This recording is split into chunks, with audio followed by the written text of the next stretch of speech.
नमस्कार. आजच्या शुभ दिवशी शुभ व्हिडिओमध्ये मी आपलं स्वागत करतो. तसा प्रत्येक दिवस शुभ असतो, पण आज जरा विशेष आहे कारण की आज आहे स्वामी विवेकानंद यांची जयंती.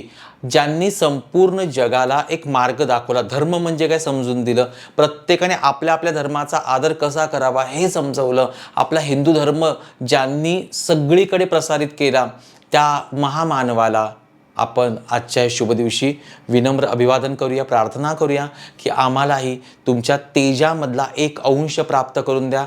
आम्ही देखील काहीतरी चांगलं करतो आहोत, करणार आहोत. तुमच्या माध्यमातून आमची साधना ही परिपूर्ण होऊ द्या, आम्हाला पण ते ज्ञान मिळू द्या. आज आपण पाहणार आहोत स्वामी विवेकानंदांनी एक जगाला, प्रत्येक तरुणाला आणि विशेष करून भारतीयांना एक मंत्र दिलेला आहे.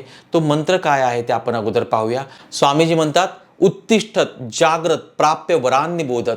याचा अर्थ असा होतो की हे उपनिषदामध्ये आलेलं एक वचन आहे, एक श्लोक आहे की उठा, जागे व्हा, प्राप्य वरांनी बोधत, आणि तुम्ही ज्ञानी माणसांकडून नेहमी ज्ञान घेत राहा. हे जीवन दुधारी सुरीवर चालण्यासारखं आहे.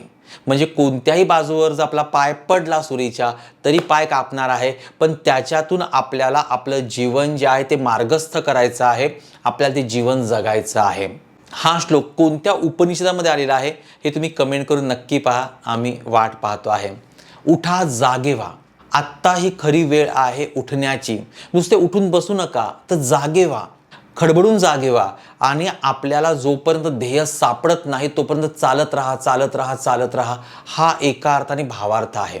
स्वामी विवेकानंदांनी सांगितलं की कधीपर्यंत आपण त्याच जुन्या विचारांमध्ये अडकणार आहोत, कधीपर्यंत आपण त्याच विचारांची पुनरावृत्ती करणार आहोत. आत्ता आपल्याला नवीन काहीतरी करायला नको का?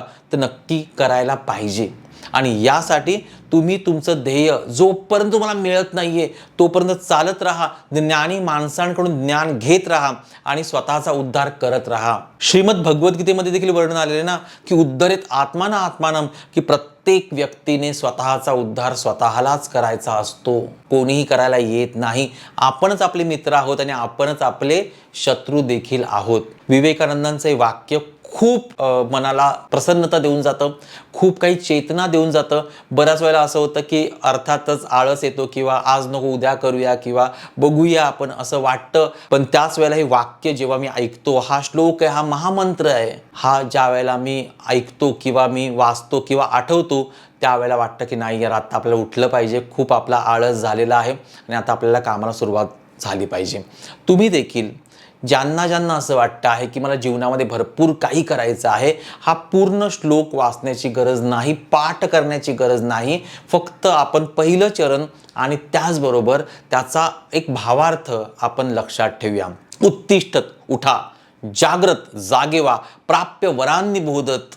जोपर्यंत तुमचं ध्येय तुम्हाला सापडत नाही तोपर्यंत ज्ञान घेत राहा आणि त्या मार्गावर चालत राहा, चालत राहा, चालत राहा, चालत राहा, चालत राहा. म्हणतात ना, चरैवेती चरैवेती, चालत राहा, चालत राहा. एक ना एक दिवस आपल्याला तो मार्ग सापडणार आहे आणि निश्चितपणे सापडणार आहे. मला देखील असं वाटतं की मला योग्य वेळी स्वामी विवेकानंदांचा हा मार्ग मला मिळाला, म्हणून मी जी काही प्रगती आज करतोय ती करू शकलो. वास्तविक पाहता प्रगती ही संपत्तीमध्ये मोजावी न मोजावी हा भाग वेगळा आहे, पण आत्मज्ञानामध्ये किंवा शांततेमध्ये, संयमामध्ये आपण ती मोजणं कधीही गरजेचं आहे.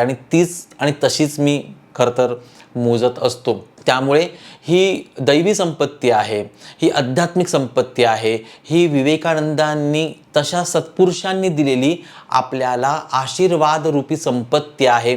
त्याचं जतन करणं, ती वाढवणं, ती इतरांपर्यंत पोहोचवणं हेच आपलं कार्य आहे असं मला वाटतं. माझा देखील हा सगळा प्रवास जो आहे तो खरं तर स्वामी विवेकानंदांच्या एका पुस्तकामुळे सुरू झाला होता.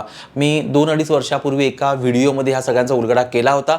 पण जर तुम्हाला ऐकायचं असेल तर नक्की तुम्ही कमेंट करा की तो प्रसंग सांगा. आपण पुढच्या व्हिडिओला तो नक्की सांगूया पुढच्या व्हिडिओमध्ये, कारण की तो प्रसंग असा आहे की खरंच एक गोष्ट, एक पुस्तक तुमचं कसं आयुष्य बदलू शकतं. 2 गोष्टी कमेंट करा. हा प्रसंग ऐकायचा असेल तर प्रसंग असं लिहा. आणि दुसरी गोष्ट म्हणजे मी मगाशी जो काही श्लोक सांगितला, जो महामंत्र सांगितला, जो आपल्यासाठी महामंत्र आहे, तो कोणत्या उपनिषदामधून आलेला आहे ते नक्की तुम्ही सांगा.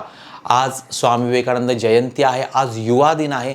आपण सर्व सदैव कालावधीसाठी युवाच आहोत, आपण तरुणच आहोत आणि आपल्याला भरपूर काही अजून प्रगती करायची आहे.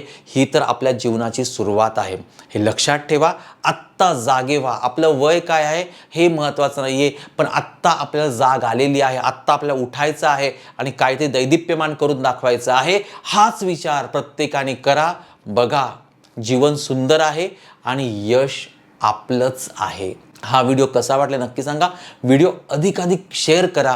मधल्या कालावधीमध्ये देवाने माझ्याकडून भरपूर काही साधना करून घेतल्या, मी त्या गुरूंच्या मार्गदर्शनाखाली केल्या. तर त्या साधना काय आहेत आणि त्याच्यातून कसं आपल्याला अजून चैतन्य मिळवता येईल, अजून कशी प्रगती करता येईल आपल्याला, याविषयी देखील आपण पाहणार आहोत व्हिडिओ पुढच्या व्हिडिओमध्ये. तोपर्यंत स्वतःची काळजी घ्या, मस्त राहा, बिंदास राहा, आनंदी राहा आणि विवेकानंदांसारख्या सत्पुरुषांचे विचार मनामध्ये उतरवा, ते ठसवा आणि तसंच आपल्याला त्या मार्गावर चालायचं आहे याचा विचार तुम्ही नक्की करा. धन्यवाद.